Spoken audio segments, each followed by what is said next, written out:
Delhi to Kathmandu गाड़ी चलाते हैं। मुझे हो गए 2 साल चलाती है। मुझे पता नहीं मेरे घर में क्या होता है, क्या नहीं होता है।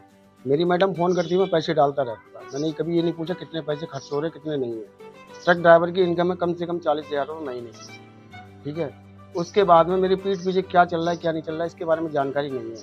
जब जानकारी पड़ी, मैंने कहा मैं घर आके बताऊँगा, ठीक है? इससे पहले 3 बार मैं हंगामा कर चुका हूँ, 3 बार भाग चुकी है अपने समधी के साथ में। इससे पहले भी बात हुई? इससे पहले भी। मैंने फिर भी इसे रख लिया घर में। मैंने अब चलो अगली बार सुधर जाएगी, वो नहीं सुधरी। तीसरी बार ये हुआ 11 तारीख की रात में 11 बजे जिस दिन आंधी और पानी आया था, मैं लखनऊ था, गाड़ी लेके आ रहा था। इसे पता लग गया ये आ रहा है कलेश को घर में। समधी को फ़ोन किया, 700 रुपये वहाँ से गाड़ी करके आया। गाड़ी वाले का नंबर है, गाड़ी वाला खुद जान करेगा। तो वहाँ से उन्होंने कहा था मेरी समधी की तबीयत ख़राब है और जल्दी चलो उसे लेके आना समधी, ठीक है? और मैं फ़ोन करता हूँ जहाँ वो बता रहे हैं कि उनकी बहन भाभी भैया घर पे हैं, वहाँ है नहीं। उनके भाई भैया मना कर रहे हैं कि हमारे घर से चली गई हैं और वो लोग यही कह रहे हैं भाई भैया घर पे हैं। और इतना मैं जानकारी सुबह भी करके आया हूँ, उनके मुन्नी के मकान में किराए पे रह रहे हैं बिल्लू सिंह, वहाँ थे। पुलिस ने क्या पुलिस में कंप्लेंट की है आपने? मैंने पुलिस में कंप्लेंट करी, 3 दिन से मुझे घुमा रहे हैं क्या कह रही है? कि आना नहीं चाह रही है, आना नहीं चाह रही है।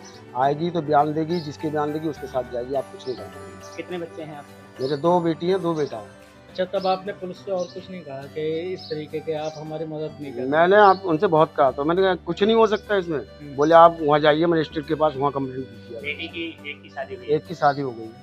इस तरह से कैसे बच्चों को आप रख पाएंगे? कहाँ बच्चे हैं आप, कैसे पालेंगे? अब सर जी एक बात बताइए, अगर मैं पैदा नहीं करूँगा बच्चों को खिलाऊँगा क्या? औरतें सबकी हैं, सबके घर में होती हैं। अब ये तो नहीं मालूम किस टाइम क्या हो जाएगा। बड़ी लड़की की शादी हो गई, उसकी एक बेटी पुलिस का है। कहना ये भी है कि वो अपने मायके गई हुई है। नहीं मायके नहीं है, इस चीज़ के मैं गवाह अभी चले तो अभी पकड़वा सकता हूँ मेरे साथ। लोकेशन पता है आपको? लोकेशन मुझे सारी कुछ मैं सुबह चेक करके आया हूँ। जो आपके समधी है उनकी पत्नी है क्या? उनकी पत्नी है। उनकी पत्नी से कोई विवाद नहीं आपस में? वो इसके हमारी मैडम के चक्कर में उनकी पत्नी से ऐसा चल रहा है कि वो घर से किराए पे बाहर रह रहे हैं। वो मारती है इनके लिए। इन सब चीज़ों को लेके आपकी बेटी के साथ तो कोई कलेश नहीं होता है? कलेश तो होगा, जब किसी के घर में आग लगेगी, उसकी माँ को उसका बाप प्यार नहीं देगा तो वो मेरी लड़की को प्यार देगा? नहीं देगा। तो इसकी वजह से आपकी बेटी को भी काफ़ी दिक्कत हो रही है। क्या चाहते हैं शासन से, सरकार से? सर जी मैं तो यही चाहता हूँ कि इसका न्याय होना चाहिए, ठीक है? और ऐसा कभी भी कोई औरत कदम नहीं उठाए।